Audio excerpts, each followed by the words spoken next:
په دنیا کې مختلف قسمه خلک اوسي چې مختلف قسمه شوقونه لري ولې خلک داسې هم شته چې د هغوی لومبی او اخري مقصد د دردېدل انسانیت په کار راتلل دي په دغه خلکو کې یو شخصیت د کوز در کې تیاړۍ سره تعلق لرونکی حاجي جان پرویز صاحب هم دی چې د خپل ځوانۍ ورځې د بهر هیوادونو په مزدورو کې تیرې کړي او اوس په وطن کې مشته دی هغه خپل میلمستون لري چې د علاقې خلک پکې د خپل میلمنو میلمستیا کوي او نور ډېر ادبي او ثقافتي سرګرمیان هم دلته کیږي تیر ورځ د یوسفزۍ ادبي دوستانو یاد ملګرو په دغه ریسټ هاوس کې د افطارۍ پروګرام را جوړ کړو چې د علاقې شاعرانو او ادیبانو سماجي ورکرانو به شمول د یاد سرپرست اعلی پروفیسور ډاکټر عباسین یوسفزۍ ډیر محترم فاروق شاه صاحب ډاکټر طارق عزیز خوګمن صاحب او نور ګڼ شمېر درونو میلمنو ګډون وکړو په دغه موقع د الخیام ټیم د حاجي جان پرویز صاحب په ژوند د هغوی سره خصوصي خبرې وکړې حاجي صاحب محترم وویل چې چونکې ملک احمد بابا زموږ اتل دی له دې وجې د میلمستون نوم ملک احمد بابا دی حاجي صاحب د یوسفزۍ ادبي دوستانو یاد ته حیات چرمن هم دی په دغه اړه د هغوی وینا وه زه د یوسفزۍ ادبي دوستان یاد ته حیات چیرمن یم د یو قوم او د یوې ژبې لپاره په کم قوم کې چې شاعران نه وي نو هغه ژبه ورکه شي هغه قوم هم ورک شي بالکل د دنیا په مخ باندې هغوی بیا نه پاتې کېږي کم قومونه چې جمدي پاتې کېږي هغه د شاعرانو په وجه باندې پاتې کېږي چې په دیو کې شاعران دي دیو د دې قوم لپاره مطلب دی چې خبرې کوي د دیو لپاره شعرونه په هغې وجه باندې د دیو د ژبه مخکې لاړه شي نو دغسې زموږ تنظیم یوسفزۍ ادبي دوستان چې دی نو هم د دې لپاره مطلب دی چې خپلې هلې ځلې کوي ښکلي شاعران دي او ډېر ښکلي شعرونه وایي او د مزې خبره پکې دا ده او ډېر د فخر خبره پکې دا ده چې زموږ سرپرست اعلی عباسین یوسفزۍ صاحب دی او د هغه په لارښودنه باندې او د هغه په مشوره باندې موږ لکه مخکې روان یو چیرمن صاحب د تاریخ سره هم ډېره مینه لري د یو سوال په جواب کې هغوی وویل کله چې موږ د ریسټ هاوس تیار کړو او موږ د دې افتتاح کوله نو دې له موږ MP صاحب بخبیدار صاحب راغی او په هغه ټیم کې موږ په کاغذ باندې یو نوم ولیکو ملک احمد بابا موږ وی چې بای دا یو تاریخي نوم دی د پښتنو یو مشر دی او کچا دا نوم صحیح کو نو هغه ته 5000 روپۍ انعام میلاویږي په هغې کې چا شیرشاه سوري وي او چا احمد شاه ابدالي وي او چا څه وي او چا څه وي یو سړي پکې مطلب دی چې داسې نوم ویلی چې دې ته نږدې ویلی نو هغه له موږ 3000 روپۍ انعام ورکړو خو دا چا صحیح نه کړو د هغې وجه ده چې پښتون قوم د خپل مشران معلوم نه دي دا نن موږ کوم ریسټ هاوس جوړ کړی یا زموږ د کوم سړکونه دي زموږ د کوم یونیورسټۍ دي یا کالجونه دي نو دا د ملک احمد او برکت باندې موږ ته دا ځمکه میلاو شوې ده که هغه دا کار نه وی کړی نو موږ به هم چېرته یو ځای بل ځای ګرځېدو زموږ به څه ټکانه نه وه دا خو د هغوی احسانات دي په دې وجه د هغوی احسانات را ژوندي کول لپاره او د منلو لپاره ما دا ریسټ هاوس د هغو په نوم حاجي صاحب په مستقبل کې په خپل کلي کې تیاړۍ کې د یو کمیونټي حال اراده لري او بل زما دا خیال دی او زما دا خواهش هم نه چې خدای پاک ماله وس راکو او قوت راکو نو زه به خپل کې تیاړۍ کلي کې یو غټ حال جوړوم چې په هغې کې به خلک دا لکان دا نوجوانانو پکې خپلې ډرامې هم کوي او نور پروګرامونه پکې هم کوي شاعرانو پکې مشاعرې کوي او قسم قسم کارونه پکې کېږي دا خو په کار ده چې دا کم مالدار خلک دیو په دې کې تعاون وکړي خو زموږ د کلي خلک داسې دی چې ایوه پیسه نه لګوي نو حکومت له پکار ده چې په دې کې زموږ سره امداد وکړي اخر دا کارونه به څوک کوي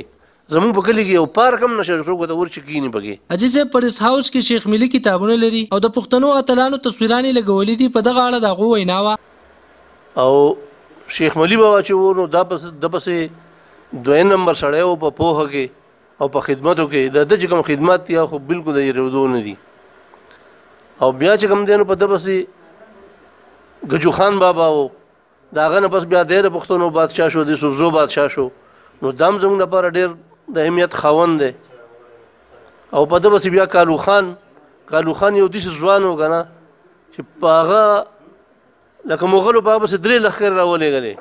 چې مونږ د مغل لښکرې به ځي په ملکنډ به واوړي او بیا به بریکوټ باندې راتاو شي بونیر ته به لاړ شي او د بونیر نه به راشي رستم سودم ته او رستم سودم لاړ شي صوابۍ ته چې د یوسفزو دا نوغې مونږ ختم کړو بالکل لیکن هغه داسې و چې هغه له داسې پروګرام جوړ کړو چې راغی د هغو نه مخکې راغی را ټول پښتانه د بونیر غرونو ته وخېجول او چې کله هغو بونیر ته ورسېده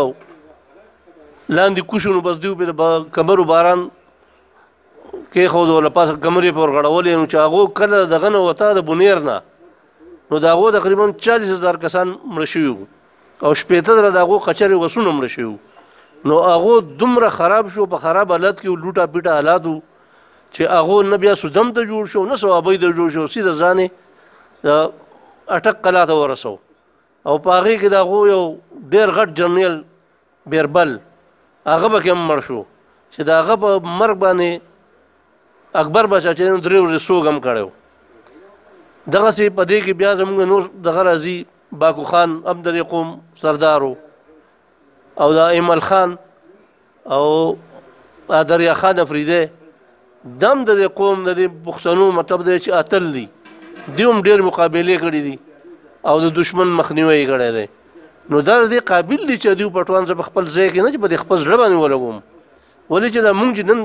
په مونږ کوم امن دی او مونږ کوم په سور کې وو دا دې خلکو په وجه باندې یو که دا نه وي نو زموږ حالات به خدای خبر چې څنګه وو کله کې حاجي صاحب خلکو ته درخواست وکړو چې دا ریسټ هاوس مونږ تاسو له جوړ کړی دی نو تاسو مهرباني وکړئ د دې خیال وساتئ. ابو اسحاق اظهار الله الخیام نیوز کتیاړی کوزدر. یاره دا خو مونږ جوړ کړی د دې لپاره چې دلته کې دا خلک راځي او د دې نه لږ خونه لي ولې چې زموږ په دې علاقه باندې بل داسې ځای شته نه او نه چېرته حکومت زموږ سره دا ملګرتیا کړې ده خو د افسوس خبره دا ده چې ډېر خلک دلته راشي نو هغه د پیدې په ځای باندې مونږ له نقصان راکوي که پلي وخوري دلته راته هغه پوستکي پرېږدي که خټکین ځواني وخوري یا پوستکي دلته په ریسټ هاوس کې دننه وغورځوي که پخلی وکړي نو هغه هډوکي دلته کې وغورځوي د دننه او کاغذونه او پاپړې او پیپسي بوتلې او لکه څوک د دې صفایي بالکل خیال نه ساتي نو زه د خلکو ته دا اپیل کوم او خاص ورته کوم چې یاره په دې موږ دونه پیسې لګولي او دا ستاسو لپاره هم جوړ کړی نو کم سے کم د دې صفایي هم تاسو خیال ساتئ ور دې له مونږ هم صفایي کوو خو دومره خو موږ نشو کولی چې تاسو به څښا کوئ او موږ بیا دغه کوو اکثر خلک پکې وروره جیګونه پکې مات کړي ګیلاسونه پکې مات کړي یو سړی راغلی و هغه د غسلخانې نه بله به مثل ځان سره یې وړی و د چارهدام دپاره پکې ټوټۍ لګولې وې چې هغه څوک مونځ کوي نو هغه ټوټۍ هم چا ایستلې وې وړې وې ځان سره که نه نو دا لاشعوره خلک دی دوی ته پکار دا دی چې کم سے کم دا ځای مونږ جوړ کړی ستاسو لپاره هم د دې قدر وکړئ د دې عزت وکړئ څنګه چې موږ ستاسو عزت کوو نو تاسو د دې ځای عزت وکړئ دا خو ستاسو دپاره دی